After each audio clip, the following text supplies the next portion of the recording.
আনন্দ পেয়েছো তুমি আজকে? এইভাবেই প্রতিদিন আসবে। প্রতিদিন আসলে কোনোদিনই খাওয়াবো না। আমি ভয় পাচ্ছিলাম তোমার প্যানিকাটা খাবে নাকি, ঠাকুমার একটু প্রার্থনা করছিলাম না। শান্তিতে খেতে পারলে।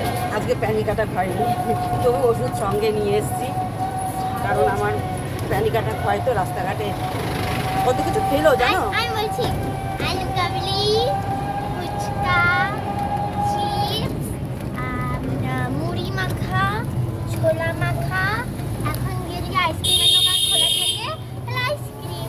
ওর বাবা দিয়েছে 150 টাকা, আমার চলে গেল, ফতুর হয়ে গেল, বুঝতে পারলে। আমি বাবাকে বললাম অনেক কিছু খাবে বলেছে, আমি এতদিন বাদে যাচ্ছি বলে। বাবা হাত দিয়ে টাকা বেরোয় না মোটে, যা দিয়েছে তার থেকে আমার বেশি বেরিয়ে গেল।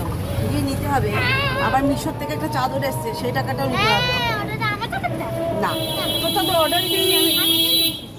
হ্যাঁ, মা, আমি দিদি যে আমার বন্ধু মিশোর চাদরটা বেশ ভালোই এসছে। আমারটা আরো আরো দুটো ভালো। আছে।